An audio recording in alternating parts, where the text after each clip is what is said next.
आता बातमी बांद्र्यामधून आहे। बांद्र्यात गरीबनगर परिसरात आजही बुलडोझर कारवाई होणार आहे। तर रेल्वे रुळालगतच्या 4 ते 5 मजल्यांच्या अनधिकृत घरांवर बुलडोझर चालणार आहे।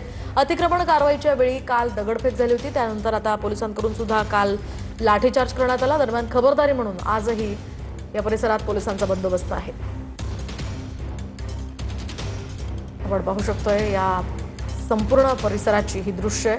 काही दिवसांपूर्वी हे चित्र काहीसं वेगळं होतं आणि गेल्या काही 2 ते 3 दिवसांपासून इथे अनधिकृत घरांवर ही कारवाई केली जाते। रेल्वे रुळालगतच्या या सगळ्या अनधिकृत घरांवर आज सुद्धा बुलडोझर चालणार आहे। त्या पार्श्वभूमीवर काल जी घटना घडली दगडफेकीची, त्यानंतर आज पोलिसांचा तगडा बंदोबस्त इथे तैनात करण्यात आलेला आहे। कुठलाही अनुचित प्रकार घडू नये यासाठी पोलीस रात्रीपासून पहारा देऊन इथे आहेत।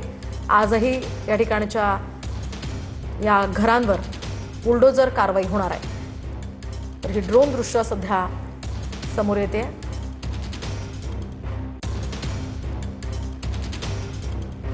गरीबनगर मधील ही दृश्य सध्या आपण पाहतोय। गेल्या काही दिवसांपूर्वी या ठिकाणी ही घरं होती, मात्र आज ही घरं पाडल्यानंतर हा ढिगारा आणि एकूणच या संपूर्ण परिसराचं हे चित्रच पूर्णपणे पालटलेलं दिसतंय। आणि आज सुद्धा अनेक अनधिकृत घरांवर ही कारवाई होणार आहे।